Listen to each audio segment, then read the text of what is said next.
उत्तराखंड में रहकर सरकारी नौकरी की तैयारी कर रहे हैं और सफलता पाना चाहते हैं तो अभी डाउनलोड करें Vedashree learning app. Hello students, welcome back to Guruji Uttarakhandi. दोस्तों, जैसे कि आप लोग जानते हो कि अगर आप उत्तराखंड में गवर्नमेंट एग्जामिनेशंस, एंट्रेंस एग्जाम्स की तैयारी कर रहे हैं तो आप हम लोगों का वेदाश्री लर्निंग ऐप डाउनलोड कर सकते हैं गूगल प्ले स्टोर से, और वहाँ से आप अलग अलग एग्जाम्स के लिए जो कोर्सेज हैं उनको वहाँ से परचेज कर सकते हैं और अपनी तैयारी को बूस्टअप कर सकते हैं। तो आज ही डाउनलोड कर लीजिए वेदाश्री लर्निंग ऐप। अगर आप कुछ इंक्वायरीज करना चाहते हैं तो वो उसके लिए आप स्क्रीन में दिख रहे नंबर्स पर कांटेक्ट कर सकते हैं, और डायरेक्टली आपको लिंक डिस्क्रिप्शन पे भी दिया हुआ है जहां से आप हमारी ऐप को डाउनलोड कर सकते हैं। दोस्तों, अभी तक हम लोग मोशन चैप्टर कर रहे थे, तो आज मोशन चैप्टर, जो मेरा पिछला वीडियो है वहां पर हमने यूनिफॉर्म सर्कुलर मोशन पे फाइनल कर लिया था। काफ़ी सारे क्वेश्चंस कर लिए थे, कुछ न्यूमेरिकल्स और करे हैं, और इससे पहले मैंने पिछले वीडियो में आप लोगों को जो डिफरेंट तरीके के ग्राफिकल बेस्ड क्वेश्चन आ सकते हैं, मतलब ग्राफ्स पे बेस्ड क्वेश्चन आ सकते हैं, उनके बारे में भी बताया था। और लगभग 8 क्वेश्चन हम लोगों ने करे थे, 8 क्वेश्चन करे थे, जिनमें अगर आप कॉम्बिनेशन देखें उसमें से अलग अलग तरीके के क्वेश्चन और भी बन सकते हैं। तो अगर आपके पास एग्जाम में कोई भी ऐसा एमसीक्यू क्वेश्चन आता है जो कि ग्राफ पे बेस्ड हो, तो आप उससे, अगर आपने वो 8 क्वेश्चंस कर लिए तो आप इजीली उससे अदर क्वेश्चंस को भी हैंडल कर सकते हैं। आज मैं आप लोगों को इस मोशन गति चैप्टर से रिलेटेड सारे ही लगभग न्यूमेरिकल्स जितने हो सकते हैं वो कराएंगे। यहाँ पर लगभग 15 न्यूमेरिकल्स हम यहाँ पर 15 एमसीक्यूज हम यहाँ पर देखने वाले हैं, ऑब्जेक्टिव टाइप क्वेश्चंस हम यहाँ देखने वाले हैं। तो चलिए शुरू करते हैं फटाफट क्वेश्चंस को। ये क्वेश्चंस आप लोगों को अपनी स्क्रीन पे दिख रहे होंगे। सबसे पहला क्वेश्चन आपको जो दिख रहा है अपनी स्क्रीन पे वो है दूरी का मूल मात्रक क्या है। तो इन ऑप्शंस में से आपको बताना है दूरी का मूल मात्रक है। इसको इंग्लिश में एक बार मैं बोल देता हूं, बेसिक यूनिट ऑफ डिस्टेंसेस। तो हमारे पास जो ऑप्शंस हैं, पहला है मीटर, दूसरा है न्यूटन, तीसरा है सेकंड, और डी ऑप्शन है हमारा मीटर पर सेकंड। तो दूरी हम सब जानते हैं, डिस्टेंस सिर्फ लंबाई के बारे में बात हो रही है। तो लंबाई के लिए जो हमारी एसआई मात्रक जो होता है, जो इंटरनेशनल सिस्टम ऑफ यूनिट में है, वो क्या है, मीटर होता है। तो यानी कि जो हमारा ए आंसर है वो एक करेक्ट आंसर है, मीटर इसका करेक्ट आंसर है। चलते हैं दोस्तों नेक्स्ट क्वेश्चन की तरफ। नेक्स्ट क्वेश्चन आप लोगों को अपनी स्क्रीन पे दिखने लग गया होगा। अगला क्वेश्चन है, निम्न में कौन सदिश राशि नहीं है? Which of following is not a vector quantity. तो यहां पर पूछा गया है कि हमारे पास जो दिए गए ऑप्शंस हैं उन ऑप्शंस में से सदिश राशि कौन सी नहीं है, मतलब वेक्टर क्वांटिटी कौन सी नहीं है। तो आप सभी को याद होगा वेक्टर क्वांटिटी के लिए क्या क्या होना जरूरी है। एक तो उसमें परिमाण होना जरूरी है, परिमाण मतलब उसका मैग्नीट्यूड होना जरूरी है, और दूसरा उसमें दिशा होनी जरूरी है, राइट। तो इन ऑप्शंस में से अब हम देख लेते हैं कि कौन से ऐसे ऑप्शंस हैं जिन ऑप्शंस में हमें सिर्फ परिमाण की जरूरत है, अगर उसमें दिशा भी है तब तो वो वेक्टर क्वांटिटी हो जाएगी। तो हमारे पास ऑप्शन दिया हुआ है वेलोसिटी, वेग, ए ऑप्शन है। बी ऑप्शन है हमारा फोर्स, बल, और सी है संवेग, मोमेंटम। डी ऑप्शन है दूरी, डिस्टेंस। तो आप साफ साफ देख पा रहे हैं ए ऑप्शन हमारा वेलोसिटी या वेग, ये भी एक वेक्टर क्वांटिटी है। फोर्स में भी हम डायरेक्शन हमें बताना होता है तो ये भी एक वेक्टर क्वांटिटी हो जाती है। बल भी एक वेक्टर सदिश राशि हो जाती है। संवेग में भी हमें डायरेक्शन की जरूरत होती है, मोमेंटम में भी हमें डायरेक्शन बताना पड़ता है, तो ये भी एक सदिश राशि हो जाती है। बचा हमारे पास डी ऑप्शन, डिस्टेंस, दूरी। दूरी में सिर्फ हमें परिमाण देने की जरूरत है, बाकी हमें डायरेक्शन देने की जरूरत नहीं होती। तो परिमाण अपने आप में क्या बन जाता है अगर देते हैं हम, तो ये एक अदिश राशि मतलब स्केलर क्वांटिटी बन जाती है। तो यानी कि डी ऑप्शन जो हमारा डिस्टेंस है ये एक सदिश राशि नहीं है, right, it is not a vector quantity. तो ये हमारा आंसर हो जाता है डी। चलते हैं अगले क्वेश्चन की ओर। Question number 3। क्वेश्चन नंबर 3 आप लोगों को अपने स्क्रीन पे दिखने लग गया होगा। यहां पर हमें क्वेश्चन दिया हुआ है, किसी वाहन का स्पीडोमीटर क्या मापता है। मतलब कोई वाहन है, गाड़ी, बाइक, मोटर बाइक, कुछ भी हो सकता है, या आपकी स्कूटी हो सकती है। What does the speedometer of a vehicle measures. एक गाड़ी का या फिर एक वाहन का जो स्पीडोमीटर है वो क्या मापता है। तो हमारे पास ऑप्शन है औसत चाल, एवरेज स्पीड। बी ऑप्शन है औसत वेग, एवरेज वेलोसिटी। सी ऑप्शन है तात्क्षणिक चाल, इंस्टेंट स्पीड। और डी ऑप्शन है तात्क्षणिक वेग, इंस्टेंट वेलोसिटी। तो दोस्तों आप लोगों ने देखा होगा, अगर आप लोग अपना स्कूटर, बाइक या गाड़ी को चला रहे होते हो तो उसमें स्पीडोमीटर, जिसमें इस तरीके से सुई बनी रहती है और यहाँ पर हमारे नंबर्स लिखे रहते हैं 10, 20, 30, 40, 50 इस तरीके से, और ये निडल जो है वो रोटेट करती है जैसे जैसे आप अपनी स्पीड बढ़ाते चले जाते हैं, ठीक है, एक्सेलरेट करते चले जाते हैं।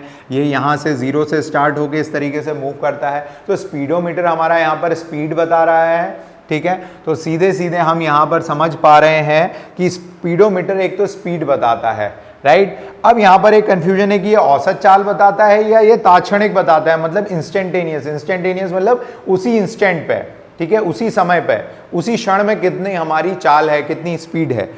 तो एक तो चीज हमें क्लियर है कि यहां पर वेग की बात नहीं हो रही है, क्योंकि आपका स्पीडोमीटर आपको कभी ये नहीं बताता कि आप किस डायरेक्शन में जा रहे हैं, है ना। कभी आपने देखा है कि आपकी गाड़ी का स्पीडोमीटर या आपका स्कूटी का स्पीडोमीटर ये बता रहा है आप कौन सी नॉर्थ डायरेक्शन में जा रहे हैं या साउथ डायरेक्शन में जा रहे हैं, राइट। वो सिंपली इतना बताता है कि आपकी स्पीड कितनी है, आपकी चाल कितनी है। तो पहली चीज हमारे को यहाँ पर एलिमिनेट कर लेना है, ना तो एवरेज वेलोसिटी होगा और ना तात्क्षणिक वेलोसिटी या तात्क्षणिक वेग होगा। तो ना तो औसत वेग है या ना तात्क्षणिक वेग है, ये होगा स्पीड। और आपने देखा होगा जैसे जैसे आपकी स्पीड चेंज होती है वैसे वैसे ये सुई भी अपने पॉइंटर को बदलती रहती है, अपने पोजीशन को बदलती रहती है, अपनी जगह की स्थिति को बदलती रहती है। तो यानी कि हमें जो स्पीड मिल रही है स्पीडोमीटर में वो हमारी तात्क्षणिक चाल है, और ये हमारा आंसर हो गया सी हमारा करेक्ट आंसर है। यहाँ पर हमें इंस्टेंटेनियस स्पीड मिलती है, तात्क्षणिक चाल मिलती है, ठीक है। ये चाल कैसी है हमारी, इंस्टेंटेनियस, तात्क्षणिक, राइट। तात्क्षणिक चाल, इंस्टेंटेनियस चाल हमें यहाँ पर मिलती है। तो हमारा करेक्ट आंसर है answer C, right, instantaneous speed. चलते हैं अगले क्वेश्चन की ओर, जो कि हमारा है क्वेश्चन नंबर 4। क्वेश्चन नंबर 4 में हमें पूछा गया है कि वेग का मात्रक क्या है। बहुत ही आसान क्वेश्चन है, हम इस चीज को काफी हद तक डिस्कस करते चले आ रहे हैं अभी तक मोशन में। तो वेग हमें पता है, वेलोसिटी वेग, इसका जो मात्रक होता है और स्पीड का जो मात्रक होता है वो एक ही जैसा होता है। क्या होता है, मीटर प्रति सेकंड हो जाएगा। तो ये वेलोसिटी का हमारा मात्रक है। तो हमारे ऑप्शन कौन सा सही हो जाएगा, option number A is a correct answer, right. तो ऑप्शन ए हमारा क्या है, करेक्ट आंसर है। मीटर पर second is a unit of velocity, वेग का मात्रक है मीटर प्रति सेकेंड। चलते हैं अगले क्वेश्चन की ओर। अगला क्वेश्चन है हमारा क्वेश्चन नंबर 5, जो कि आपको स्क्रीन में दिखना चालू हो गया होगा। यहां पर हमसे पूछा गया है वेग में परिवर्तन की दर है, मतलब rate of change of velocity में इनमें से क्या है, राइट। तो क्या ए ऑप्शन है हमारा चाल, बी ऑप्शन है हमारा वेलोसिटी, सी ऑप्शन है त्वरण, एक्सेलरेशन, और डी ऑप्शन है विस्थापन। तो दोस्तों हमने, अगर आप पिछले हमारे वीडियो चेक करें तो वहां पर आपको अगर एक्सेलरेशन की डेफिनेशन याद हो, एक्सेलरेशन, त्वरण की डेफिनेशन क्या थी हमारी, त्वरण की डेफिनेशन थी, ये क्या होता है, ये वेग का क्या होता है, वेग परिवर्तन का दर को हम एक्सेलरेशन कहते हैं। तो आंसर हमारा क्या हो जाता है, त्वरण हो जाता है। तो यहाँ पर answer number C is a correct answer कि rate of change of velocity is acceleration. वेग में परिवर्तन के दर को हम क्या कहते हैं, त्वरण कहते हैं, right, rate of change of velocity. एक बार और आप लोगों को रिमाइंड करा देता हूँ, एक्सेलरेशन अगर आप मैथमेटिकली देखो तो इसे dv/dt कहते हैं, change of velocity with respect to time, या फिर हम कह सकते हैं final velocity minus initial velocity in the time taken, जो हमने फॉर्मूला भी पहले एक्सेलरेशन के लिए लिखा था।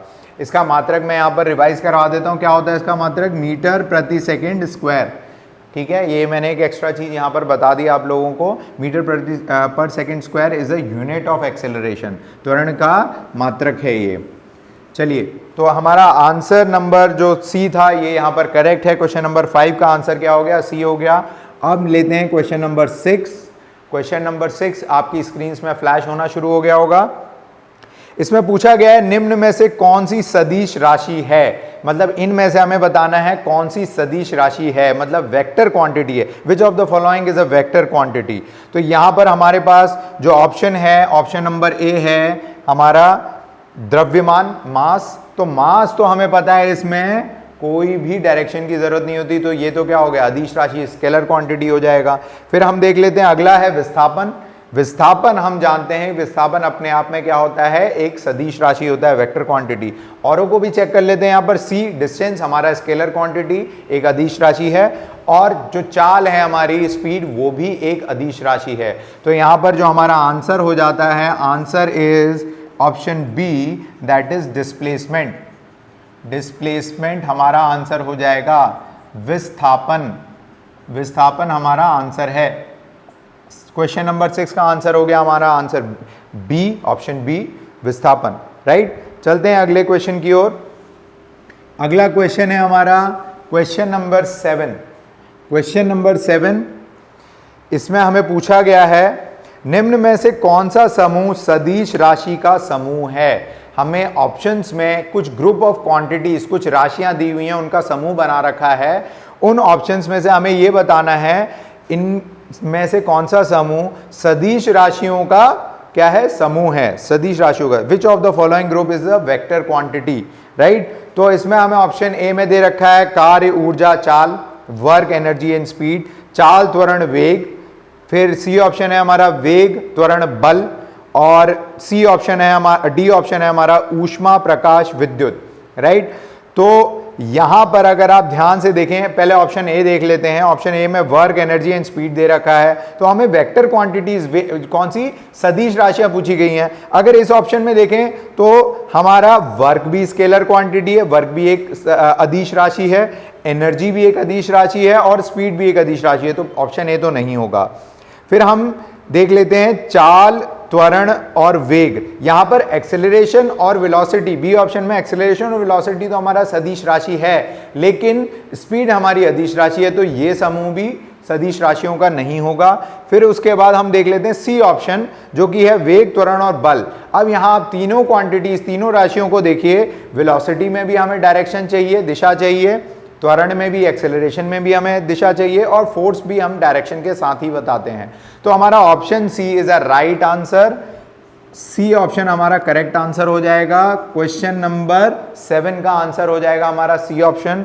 जो समूह है हमारा वेग, त्वरण और बल, वेलोसिटी, एक्सेलरेशन एंड फोर्स, ये हमारा सही आंसर है। लास्ट ऑप्शन भी आपको बता देता हूं, इसमें जो ऊष्मा है और प्रकाश है, तो ये तो हमारे क्या हो जाएंगे, वेक्टर क्वांटिटीज होते हैं, लेकिन जो विद्युत होती है, विद्युत धारा हमारी क्या नहीं होती, वेक्टर नहीं है, एक स्केलर क्वांटिटी होती है, राइट। तो हमारा आंसर हमें सी मिल गया है। तो चलिए नेक्स्ट क्वेश्चन कर लेते हैं। क्वेश्चन नंबर 8 आप लोगों को स्क्रीन में फ्लैश होने लग गया होगा। क्वेश्चन 8 हमारा बोल रहा है कि ऋणात्मक त्वरण क्या कहलाता है। नेगेटिव एक्सेलरेशन को हम और क्या कहते हैं, नेगेटिव एक्सेलरेशन तो हम कहते ही हैं, ऋणात्मक त्वरण तो कहते ही हैं, लेकिन इसको हिंदी में या इंग्लिश में हम दूसरा इसका क्या नाम है। तो हमारे पास ऑप्शन साफ साफ हमें दिख रहे हैं। ए त्वरण, ये तो हो नहीं सकता, ऑलरेडी हम एक्सेलरेशन, जो सिर्फ त्वरण होता है वो हमेशा पॉजिटिव होता है, राइट। अगर मैं सिर्फ एक्सेलरेशन की बात करूं तो ये नेचुरली क्या होगा, ये पॉजिटिव होगा। फिर ऑप्शन बी जो है रिटार्डेशन, ये हमारा आंसर है। इसको पहले भी मैं पिछले लेक्चर में आप लोगों को बता चुका हूं, जहां पर मैंने त्वरण एक्सप्लेन किया था। नेगेटिव एक्सेलरेशन को हम तो डिसेलरेशन भी कहते हैं, ऋणात्मक त्वरण को हम डिसेलरेशन और रिटार्डेशन भी कहते हैं। तो रिटार्डेशन की हमारी हिंदी हो गई मंदन।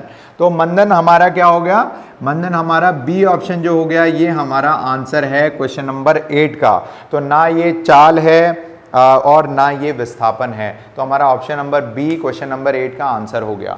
चलते हैं नेक्स्ट क्वेश्चन की ओर। हमारा क्वेश्चन नंबर 9 जो आपकी स्क्रीन्स में आने लग गया होगा। क्वेश्चन नंबर 9 हमारा है, निम्न में किन राशियों का मात्रक समान होता है। इनमें से हमें बताना है कौन सी ऐसी दो राशियां, कौन सी ऐसी दो क्वांटिटीज हैं जिनकी यूनिट मात्रक क्या होगा, एक जैसा होगा, right. Which of the following quantities have same units, right. तो ए ऑप्शन हमारा है चाल और वेग, दूसरा है त्वरण और विस्थापन, बल और संवेग, इनमें से कोई नहीं। तो हम इस चीज़ को भली भांति जानते हैं, अच्छे से जानते हैं कि जो हमारा स्पीड होती है उसका भी मीटर पर सेकंड होता है, और हमारा जो वेग होता है उसका भी मीटर पर सेकंड होता है। तो वेग और चाल दोनों के लिए जो मात्रक है वो एक जैसा ही है। दोनों में बस फर्क क्या है, वेग में हमें डायरेक्शन भी साथ में दिखाना होता है। तो यहाँ पर हमारा answer number A, option A is a right answer, right. तो क्वेश्चन नंबर हमारा जो 9 है उसका option A is a right answer. ठीक है, आई होप ये समझ में आया होगा। चलते हैं अगले क्वेश्चन की ओर। अगला क्वेश्चन है क्वेश्चन नंबर 10, ये आप लोगों की स्क्रीन में अब आना चालू हो गया होगा। एक वस्तु समान वेग से चल रही है, तो हमें कंडीशन दी है, एक वस्तु क्या है, समान वेग से चल रही है, उसका त्वरण क्या होगा। An object is moving with constant velocity, उसका इट्स एक्सेलरेशन इज। ये चीज़ मैंने आप लोगों को पिछले वीडियो में आपने बताया भी था, पिछले लेक्चर्स में बताया भी था। अगर कांस्टेंट वेलोसिटी है, कांस्टेंट वेलोसिटी मतलब वेलोसिटी में कोई परिवर्तन नहीं आ रहा है, वेलोसिटी टाइम ग्राफ को भी एक बार देख लेते हैं। इस तरीके से वेलोसिटी कांस्टेंट है हमारी, तो क्या ये चीज़ त्वरित हो रही होगी, क्या ये एक्सेलरेट कर रही है, क्या इसकी स्पीड बढ़ रही है। अगर स्पीड नहीं बढ़ रही है, स्पीड समान है, वेलोसिटी नहीं बढ़ रही है, वेलोसिटी समान है, तो एक्सेलरेशन क्या हो जाएगा, इसका जीरो एक्सेलरेशन हो जाएगा। तो यहाँ पर हमें सीधे सीधे पहला answer number A is the right answer. Zero acceleration, त्वरण क्या होगा हमारा, जीरो होगा इस केस में। बाकी की हम बात करेंगे ही नहीं। ऑप्शन बी में यूनिफॉर्म लिखा है, इनफाइनाइट, ये कोई भी ऑप्शन हमारा सही नहीं है। Option number A is correct कि एक्सेलरेशन क्या हो जाएगा, जीरो हो जाएगा। तो ये समझ में आया होगा आप लोगों को। चलते हैं अगला क्वेश्चन, क्वेश्चन नंबर 11, जो कि है हमारा, कह रहा है, आप लोगों की स्क्रीन पे दिख रहा होगा, सरल रेखीय गति का उदाहरण है। Which of the following is example of motion in straight line. ठीक है, तो यहाँ पर थोड़ा सा ध्यान देने वाला है चीज़ की, हमें कुछ कंडीशंस दी हुई हैं, उसमें से ये देख के बताना है कि इनमें से कौन सा motion in a straight line है। सरल लोलक की गति मतलब एक सिंपल पेंडुलम के मोशन, और एक है नेक्स्ट हमारा सड़क पर कार की गति, motion of a car on a road. दूसरा है सूर्य के चारों ओर पृथ्वी की गति, motion of earth around the sun, और इनमें से कोई भी नहीं। तो यहां पर अगर हम ऑप्शन बी, देखिए इसमें से सबसे सूटेबल आंसर हमें देखना है। तो इसमें कंफ्यूजन ये देखिए, सरल लोलक जो हमारा सिंपल पेंडुलम होता है वो किस तरीके से होता है, इस तरीके से मोशन करता है हमारा, कभी वो इस पोजीशन में है, कभी इस पोजीशन में है, कभी उसकी मीन पोजीशन पे है, इस तरीके से चलता है। तो स्ट्रेट लाइन मोशन तो है नहीं, तो ये हमारा स्ट्रेट लाइन मोशन नहीं होगा। तो यानी कि हमारा ऑप्शन ए तो नहीं है। ऑप्शन सी अगर हम देखें, जो सूर्य है हमारा और हमारी जो अर्थ है, यहाँ पर अर्थ ये सूर्य के चक्कर लगा रही है, तो ये भी क्या है, ये हमारा ऑर्बिटल मोशन हो जाता है, ये भी हमारा आंसर नहीं है। और हमारा डी ऑप्शन तो नन ऑफ द अबव है। तो हमारा आंसर जो बी है वो सबसे सूटेबल आंसर है। अब इसमें से कुछ लोग कह सकते हैं नहीं, गाड़ी सीधी रोड पे नहीं चल रही। अगर हमें नहीं बताया गया है कि गाड़ी हमारी कोई टेढ़ी मेढ़ी रोड पे चल रही है, तो हम सिर्फ इतना मानेंगे a car is moving on a straight road. तो ये जो बी आंसर है हमारा, ये बी ऑप्शन है, ये हमारा आंसर हो जाता है। एक सीधी रेखीय सरल रेखीय गति का उदाहरण हमारा क्या हो जाएगा, car moving on a road. ठीक है, एक स्ट्रेट रोड पे गाड़ी मूव कर रही है, तो ये हमारा स्ट्रेट लाइन मोशन का एग्जांपल हो जाएगा। ठीक है, तो ये आंसर समझ में आया होगा आप लोगों को। हमें एक सूटेबल आंसर ढूंढना था इन ऑप्शंस में, तो सूटेबल आंसर यही है। राइट, चलते हैं अगला क्वेश्चन। क्वेश्चन नंबर 12 आप लोगों की स्क्रीन पे आने लग गया होगा। इस क्वेश्चन में हमें पूछा गया है, यदि दो राशियों का परस्पर ग्राफ सरल रेखा है तो दोनों राशियां, अब इन दोनों के राशियों के बीच में हमें रिलेशन बताना है, क्या ये क्वांटिटीज के बीच में रिलेशन होता है। तो इंग्लिश में हमसे पूछा गया है, इफ राइट कि in if the two quantities represented on the graph show a linear line, मतलब यहाँ पर एक लीनियर लाइन शो कर रहे हैं, तो उसका मतलब क्या है, ये दोनों राशियों में किस तरीके का वेरिएशन या किस तरीके का रिलेशन दिख रहा है हमें। तो इसमें हमारे ऑप्शंस हैं, अचर होती हैं दोनों राशियां। अचर होने का मतलब क्या है कि दोनों के बीच में जो रिलेशन है वो कांस्टेंट रिलेशन है, या फिर क्या ये राशियां बराबर होती हैं, बी ऑप्शन है। और तीसरा ऑप्शन है, इन दोनों के बीच में कैसा है, अनुक्रमानुपाती रिलेशन है, मतलब अनुक्रमानुपाती होती हैं। ये दोनों राशियां अगर स्ट्रेट लाइन है तो अनुक्रमानुपाती होती हैं या विक्रमानुपाती होती हैं। विक्रमानुपाती मतलब इनवर्स रिलेशन। तो हमें साफ साफ यहां पर दिख रहा है कि ये रिलेशन कैसा है, हमारा ऑप्शन सी डायरेक्टली प्रोपोर्शनल है। डायरेक्टली प्रोपोर्शनल मतलब अनुक्रमानुपाती हैं ये दो रिलेशन। अब यहां पर आप कह लो कि वेलोसिटी टाइम ग्राफ है, तो दोनों क्या है, अनुक्रमानुपाती, डायरेक्टली प्रोपोर्शनल है। जितनी वेलोसिटी बढ़ रही है समय के साथ, जितना समय बढ़ रहा है उतनी वेलोसिटी बढ़ रही है, जितना समय बढ़ रहा है उतनी वेलोसिटी, तो डायरेक्ट रिलेशन है दोनों का। तो यहाँ पर जो हमारा आंसर हो गया, आंसर नंबर सी। राइट, चलते हैं अगले क्वेश्चन की ओर। ये हमारा आंसर है, answer number C of question number 12। Next question हमारा आ जाता है क्वेश्चन नंबर 13। ये आपको स्क्रीन पे दिखना शुरू हो गया होगा। अगला क्वेश्चन है, यदि एक व्यक्ति 10 मीटर उत्तर की ओर और तथा 20 मीटर पूर्व की ओर जाता है तब उसका विस्थापन होता है। अब हमें बताना है, एक व्यक्ति है, if a person walks 10 metre in north direction and then 20 metre in east direction, its net displacement is. हमें इसका विस्थापन बताना है। तो जी यहाँ पर थोड़ा सा मैथमेटिक्स करनी पड़ेगी। हमें पहले बताया, देखिए सबसे पहले ऐसे डायरेक्शंस के क्वेश्चन में आप लोग थोड़ा बहुत जानते भी होंगे।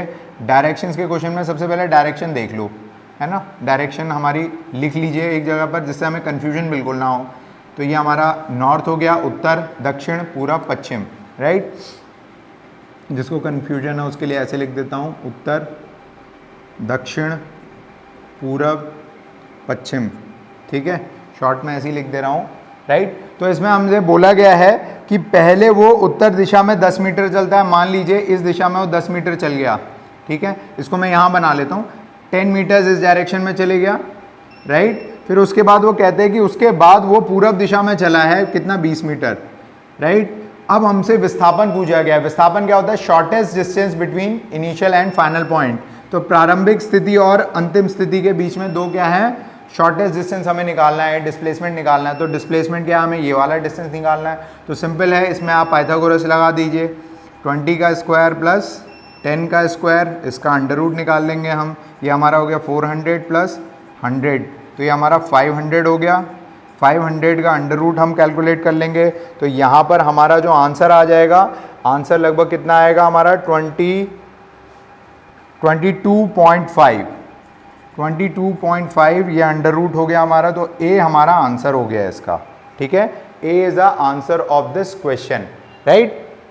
एक समान वृत्ति गति में अगला क्वेश्चन है हमारा, क्वेश्चन नंबर 14। एक समान वृत्ति गति में हमें पूछा गया है, चाल और वेग दोनों अचर रहते हैं या फिर चाल और वेग दोनों चर रहते हैं, चाल चर और वेग अचर रहते हैं, और चाल अचर और वेग चर रहते हैं, राइट। तो यहां पर क्या है कि अगर अभी हम किसकी बात करें? Uniform circular motion. देखिए यूनिफॉर्म सर्कुलर मोशन में क्या होता है, अभी हमने पढ़ा था इसे पिछले लेक्चर में, जो स्पीड होती है वो तो हमारी कांस्टेंट रहती है। तो हमारा कौन सी क्वांटिटी? चाल। चाल क्या है? अचर, कांस्टेंट है। तो कांस्टेंट हमारा क्या है? ये अचर की बात हो रही है। और वेरिएबल हमारी क्या चीज है?